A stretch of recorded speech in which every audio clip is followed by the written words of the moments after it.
Italy was the hub of the Renaissance, and they've got artists in this room who echoed on the styles of big artists working in Rome at the time. These works in this room are plaster casts, copies of artworks originating in Italy. They come from a mix of ancient works to Italian works. There's a couple of original artworks in here too, and the reason why it is so famous is because it is a copy. They've been given this new life, freshly clean, seeing them in their sort of rightful way, in such a beautiful space as well. It's nice that a lot of these artworks do come from across the globe, and that they're all in one space kind of makes this sort of little gallery the next big thing.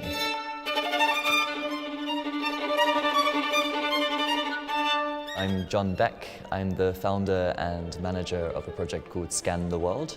And Scan the World is the largest community-built initiative or archive of 3D printable sculptures or objects of cultural significance from across the globe. I work very closely with museums with the intention of opening up their data to the world on an open license. So a lot of museums are doing that in 2D, but don't have the resources to do it in 3D, which is where I come in to help with a free end-to-end service of scanning the sculptures before processing them into 3D printable models and uploading them to the museum's profile on Scan the World. And depending on sort of their outcomes and what sculpture collections they have, whether it's really big things or really, really small things, I go in and I set up my scanner and basically just get to work.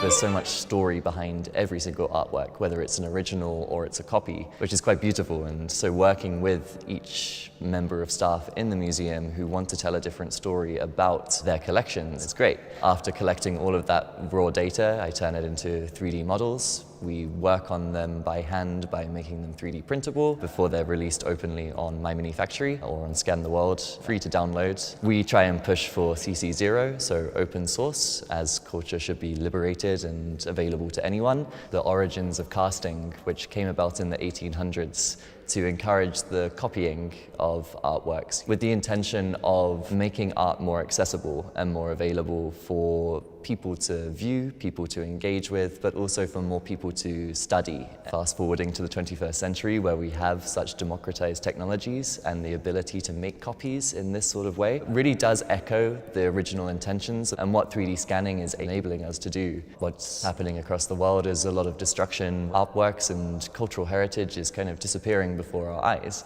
And this is not to say that 3D scanning and 3D printing is going to replace those objects, but in a way it creates a blueprint of what the artwork or the culture used to be, so that future generations can learn from it and get some idea of their cultural past. I've been using Shining3D products for a while now for gathering data of objects small and large, which other scanners aren't able to do. Plus, when I'm working on a budget as a non-profit, I don't have the resources to be able to spend a lot of money. What Shining has been able to do for me is to let me scan things a lot quicker or scan larger things. The quality is very, very nice for the price that you pay. Scanning is still quite a high-level entry technology, but what Shining is being able to do is to create an accessible, affordable product which still produces very good results for a wider range of industries.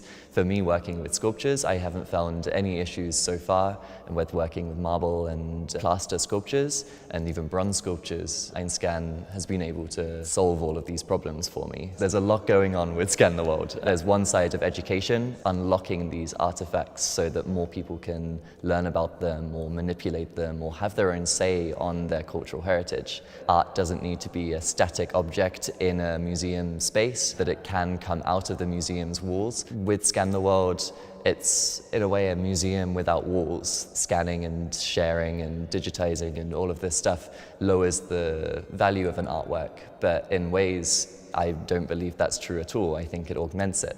the more people in this generation and this age who find out about a sculpture and they want to learn so much about it, and when it's sort of shared around the world, more and more people hear about it, and if anything, that raises the value of it exponentially. A museum or an individual can, one, tell a story about their heritage, but also at the same time, there's a lot of passion which goes especially behind my community who want to spend a lot of time on sharing their artworks. And with that comes really beautiful sort of grassroots stories from all over the world.